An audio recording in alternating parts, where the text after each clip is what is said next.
sonho da minha mãe era ser mãe. E durante 3 tentativas, foram 3 tentativas frustradas. Mas em 1998 nasceu eu. No dia do meu aniversário, a minha mãe estava muito debilitada. E ela não teve forças para celebrar aquele aniversário comigo. No dia seguinte, ela foi internada. Ela começou a falar que Deus iria colocar anjos na minha vida. E naquele momento, eu não imaginei que fosse a última vez que eu fosse ver a minha mãe. Porque no dia seguinte, ela faleceu.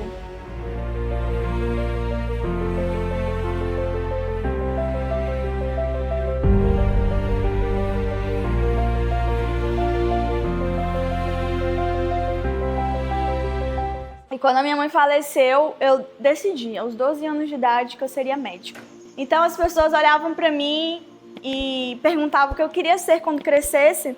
Eu já tinha a resposta certa. Eu vou ser médica. E eu incentivava as outras pessoas a acreditarem nos seus sonhos e a fazerem medicina também. Então todas as pessoas que conviviam comigo, eu incentivava elas a fazerem medicina. E um outro ponto importante da minha vida, um marco importante que eu acredito que foi um trauma, um bloqueio que eu também sofri, abuso sexual. Depois que eu perdi a minha mãe, o meu pai, ele vivia muito ausente da minha vida, porque viciado em jogos. Então eu ficava muito tempo sozinha em casa. Eu comecei a me questionar se aquilo não estava acontecendo por ser culpa minha. Será que isso que está acontecendo comigo não é culpa minha? E quando uma pessoa ela sofre abuso, ela tem muito medo do que as pessoas vão dizer. Se vão pensar se a culpa não é dela. E hoje eu vejo que Deus ele tinha um propósito na minha vida ao ter acontecido isso comigo. Porque a partir do momento que eu passo pela cura, eu também posso ser canal de cura na vida de outras pessoas. E eu decidi uma vez compartilhar com alguém que eu considerava uma autoridade na minha vida. E foi um choque, porque aquela pessoa disse que o que estava acontecendo era culpa minha. E quando ela falou aquelas palavras, porque essa pessoa que estava abusando de mim era uma pessoa muito querida, eu pensei, Deus, por que isso está acontecendo comigo? Não consigo entender. O Senhor levou a minha mãe, agora eu estou passando por essa situação e tudo me faz levar a entender que a culpa disso é minha. E mais uma vez Deus me achou. Mais uma vez Deus trouxe cura para minha vida.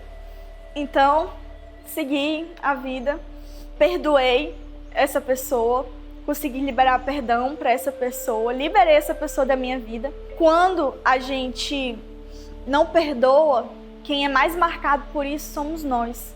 Quando a gente não libera perdão, quem fica preso àquilo somos nós. Não é a pessoa que nos feriu, a pessoa que nos magoou.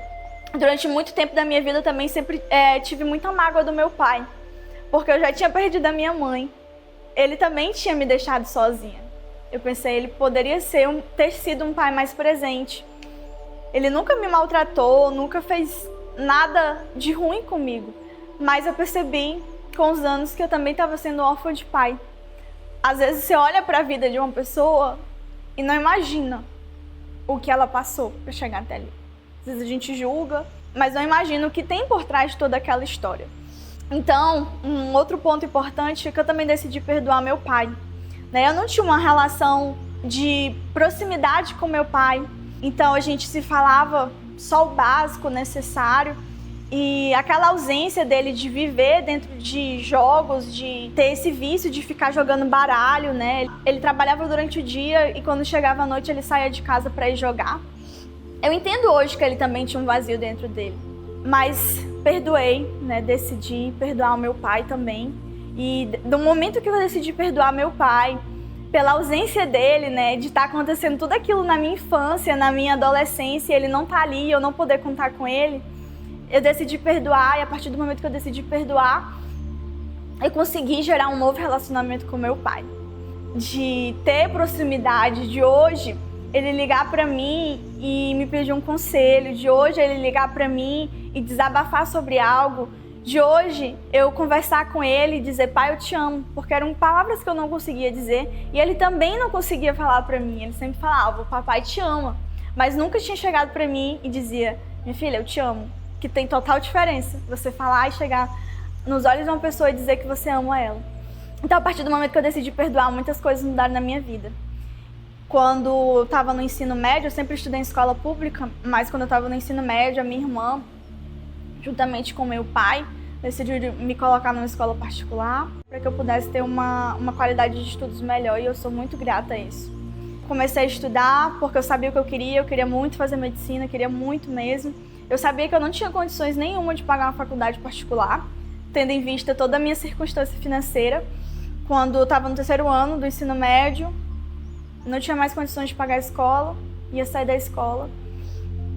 E aí a diretora disse que me ofereceu uma bolsa de estudos.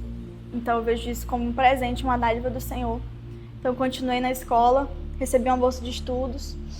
E na minha cabeça de adolescente, que eu tinha 16 anos, 16, 17 anos, eu ia sair do ensino médio, 3º ano, estudava muito mesmo. Eu disse assim, eu estudo tanto, quando eu sair do ensino médio, a primeira coisa que eu vou fazer, eu vou passar no vestibular, né? Eu vou passar para medicina. E a realidade não foi essa, não passei.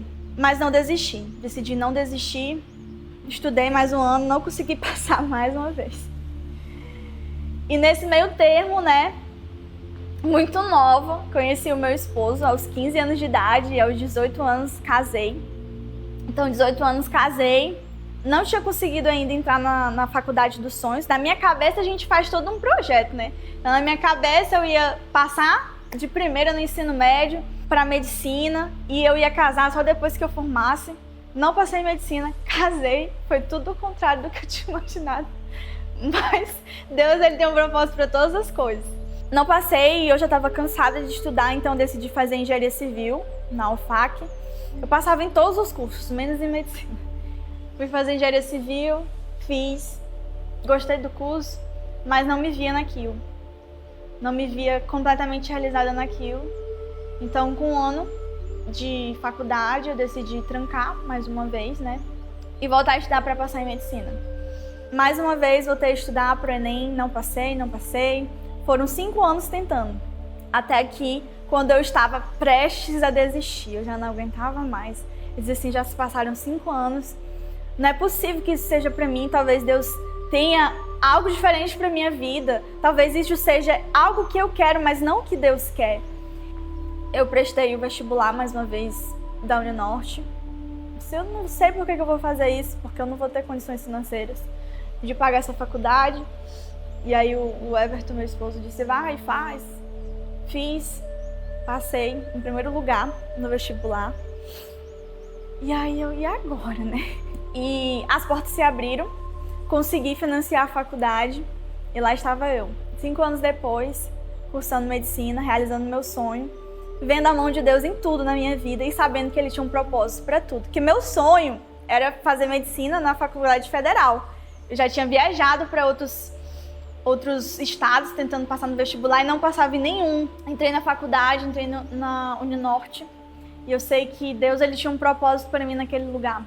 Deus, ele tinha me escolhido para estar ali, para estar com aquelas pessoas, para estar com aquela turma, porque ele tinha algo para mudar na minha vida e mudar na vida daquelas pessoas.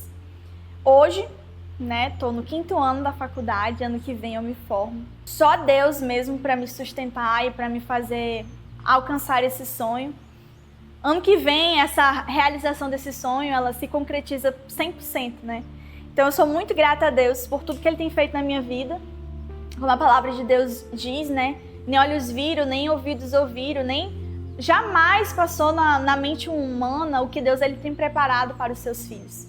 E eu sei que grandes coisas o Senhor tem para a minha vida. E você que está me assistindo hoje, que você ainda não aceitou Jesus, entregue seus caminhos ao Senhor. É a melhor decisão que você vai fazer. É a melhor escolha que você pode fazer para a sua vida. Porque independente de onde você esteja, independente do que você tenha feito, o Senhor, ele sempre vai estar de braços abertos para te receber.